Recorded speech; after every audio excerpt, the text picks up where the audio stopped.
I have met practically every leader in the last 40 years, and there were only 3 or 4 leaders who really made a lasting impression on me and to a certain extent changed my thinking. And one of those was Mandela, another one was my teacher at Harvard 50 years ago, Professor Henry Kissinger. Let's put it all together. Let's take this from the arch-globalist himself, Mr. New World Order, Henry Kissinger, who wrote, as I'm sure you've seen by now, an op-ed recently, "The coronavirus pandemic will forever alter the world order. Nations cohere and flourish on the belief that their institutions can foresee calamity, arrest its impact, and restore stability. When the COVID-19 pandemic is over, many countries' institutions will be perceived as having failed. Whether this judgment is objectively fair is irrelevant. The reality is the world will never be the same after the coronavirus. To argue now about the past only makes it harder to do what has to be done." So people assume we are just going back to the good old world which we had, and everything will be normal again in how we are used to normal, in the old fashion. This is, let's say, fiction. It will not happen. The cut which we have now is much too strong in order not to leave traces. There's a need for a new world order, but it has different characteristics in different parts of the world that we have to bring about together with other countries. A different consciousness of what a world order is. That yes, we are living in a period of tremendous turmoil now. But I think that at the end of this administration, with all its turmoil, and at the beginning of the next, we might actually witness the creation of a new order, because people looking in the abyss. Now is the historical moment, the time, not only to fight severe virus, but to shape the system for the need for the post-corona era. We need a great reset. The affirmative task we have now is to actually create a new world order, because the global order is changing again. And the institutions and the rules that worked so well in the post-World War II era for decades, they need to be strengthened, and some have to be changed. We have before us the opportunity to forge for ourselves and for future generations a new world order, a world where the rule of law, not the law of the jungle, governs the conduct of nations. When we are successful, and we will be, we have a real chance at this new world order, an order in which a credible United Nations can use its peacekeeping role to fulfill the promise and vision of the UN's founders. There's a need for a new world order, but it has different characteristics in different parts of the world. Never before has a new world order had to be assembled from so many different perceptions or on so global a scale. Nor has any previous order had to combine the attributes of the historic balance of power system with global democratic opinion and the exploding technology of the contemporary period. After 1989, President Bush said, and it's a phrase that I often use myself, that we needed a new world order. I think his task will be to develop an overall strategy for America in this period when really a new world order can be created. It's a great opportunity. It isn't just a crisis. What is at stake is more than one small country. It is a big idea, a new world order, where diverse nations are drawn together in common cause to achieve the universal aspirations of mankind: peace and security, freedom, and the rule of law. Such is a world worthy of our struggle and worthy of our children's future. So, in conclusion, ladies and gentlemen, a new world is emerging. It is a new world order with significantly different and radically new challenges. And the hope that each of us has to build a new world order. And I strongly believe India will be a central actor in the new world order. Well, this week, PPP released the findings of a poll of how much Americans believe in conspiracy theories. That's where we got our lizard people numbers from. We also learned that the percentage of Americans who believe that a secret power elite with a globalist agenda is conspiring to eventually rule the world through an authoritarian world government or new world order, that percentage is 28%. We meet here at a moment of testing for Europe and the United States, and for the international order that we have worked for generations to build. And jobs cost American sovereignty, but it would fulfill the president's father's vision. Bill Tucker reports. It's not a new idea. President Bush talked about it back in 1991. It is a big idea, a new world order, where diverse nations are drawn together in common cause. I just wanted to ask a question about what Harper said at the G20 meeting, because you guys are talking about sovereignty earlier in the broadcast, and Quebec sovereignty in more specific, but this has to do with Canada's sovereignty. And Harper said it himself, and I quote, "There is no Canadian economy anymore, but a global economy. There is no other way around it unless we work with our other world partners closely. I know some people don't like it. It's a loss of national sovereignty." In the financial crisis, Europe is leading the way towards a global solution.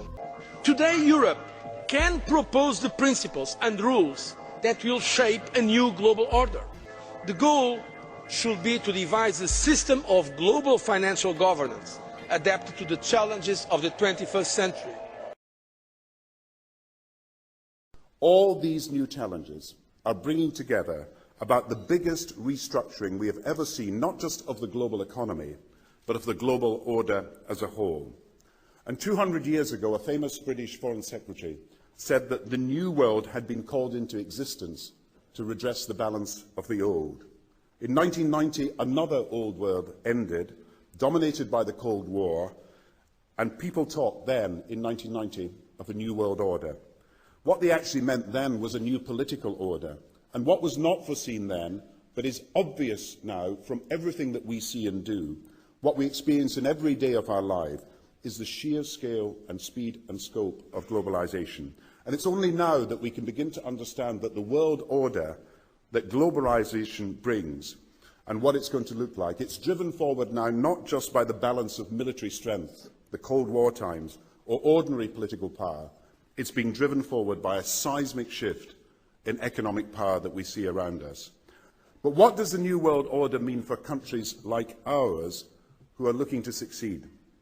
I suggest that the countries that are going to succeed are those that combine flexibility, free trade, open markets, with proper stewardship of the environment and investment in education, infrastructure and innovation.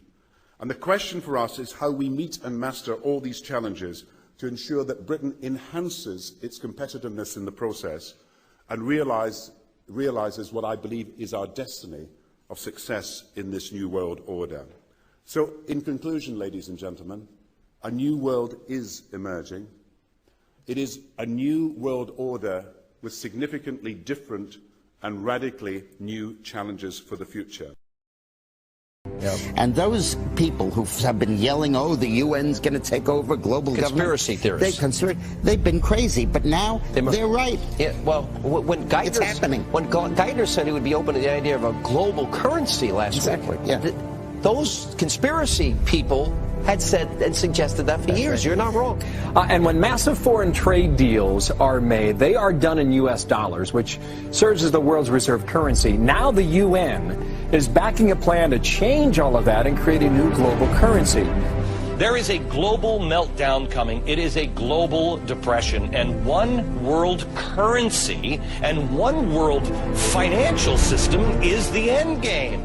China said last week they want one global currency. France said yesterday or the day before, that they want one world order, a new world order, at the end of this event. U.S. State Department, the Federal Reserve, even the EPA are sending billions of dollars overseas, and many economic and political decisions made in the United States just don't benefit us. They benefit a would-be one world government. Because of the programs like this and just the fiscal conditions that we're in, it feels like there's a greater sense of urgency to get to that one world government. Do you feel like the Obama administration may actually be hitting the gas rather than the brake pedal when it comes to this? To answer your question, absolutely. I think Obama's got his foot on the gas pedal and is going full speed ahead with taking us towards a global government. Oil looks higher, gold looks higher, currencies look weaker, all for the reasons that we talked about before. I mean, you've got huge wage disparities. I don't know how that inevitably resolves itself. It may resolve itself in some type of a global currency crisis. And then if the global currency crisis unfolds, then inevitably you get, I guess, an alignment under a global world government, a new global currency, and a new world order. If the feds do not stop the wild spending and do not reform Medicare and Social Security, the U.S. dollar will collapse. That means that all of our savings, all of our investments, our homes, and everything else will blow up before our eyes. We will be looking at what contact tracing looks like in the New World Order. This is a world pandemic. It's a 1 in 100-year event. So you can expect that we will have transmission from time to time, and that's just the way it is. We've got to accept that this is the New World Order. A safe place and a dangerous place. We must treat this New World Order, this new world of COVID, we must treat this new world of COVID, even in our own homes, with a high level. Right now, it's a critical time because we know that we not only fight for Ukraine, we fight for this new world order for the democratic countries. We knew that we are the shield for the Europe.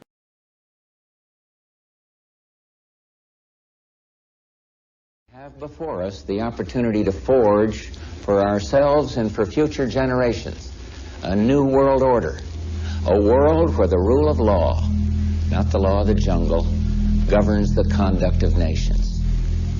When we are successful, and we will be, we have a real chance at this new world order, an order in which a credible United Nations can use its peacekeeping role to fulfill the promise and vision of the UN's founders. It is a big idea, a new world order, a world in which there is the very real prospect of a new world order. After 1989, President Bush said, and it's a phrase that I often use myself, that we needed a new world order. There is a chance for the President of the United States to use this disaster to carry out what his father, a phrase his father used, I think, only once, and hasn't been used since, and that is a new world order. So that the problem of the Bush presidency will be the emergence of a new international order. Within the next 4 years, we will see the emergence of a new international order. The beginning of a new international order. The pieces are in flux. Soon they will settle again. Before they do, let us reorder this world around us. I think its task will be to develop an overall strategy for America in this period when really a new world order can be created. It's a great opportunity. It isn't such a crisis. It's about the future of Europe and a new world order. There's a need for a new world order, but it has different characteristics in different parts of the world. But today, with Asia already outproducing Europe, India and China are clearly becoming part of our new order. We are now facing a common challenge. And the challenge is how to build a world order for the first time in history on a global basis. So, in conclusion, ladies and gentlemen, a new world is emerging. It is a new world order with significantly different and radically new challenges. The affirmative task we have now is to actually create a new world order. Good evening, everybody. President Obama and British Prime Minister Gordon today calling for a new world order to tackle our global economic crisis. And the president outlined his vision of a new world order in which the U.S. would participate fully. We've got to give them a stake in creating the kind of world order that I think all of us would like to see. So I see a world order in the future with a multipolar world order. I think a new world order is emerging, and with it the foundations of a new and progressive era of international cooperation. But in a globalized economy, we are going to have to take global responsibilities, and there is going to have to be some semblance of global governance. Never before has a new world order had to be assembled from so many different perceptions or on so global a scale. Nor has any previous order had to combine the attributes of the historic balance of power system with global democratic opinion and the exploding technology of the contemporary period. And I strongly believe India will be a central actor in the new world order. There also exists an extraordinary opportunity to form for the first time in history a truly global society. 2009 is also the first year of global governance, with the establishment of the G20 in the middle of the financial crisis. The climate conference in Copenhagen is another step towards the global management of our planet. New World Order is the headline in the Globe and Mail in Canada. Is this global governance at last? Is it one world, the central bankers in charge? But aren't we all just living and dying for what the central banks do? Of course we are. We are absolutely slaves to central banks. Is because some of these people, this is a new normal. They're never going to go back home. So they want to help them as much so that they're never just walking out of here and feeling like they're going back onto the street. They've worked with them throughout the process here to help them adjust to this new world order that they're going to be living in after this.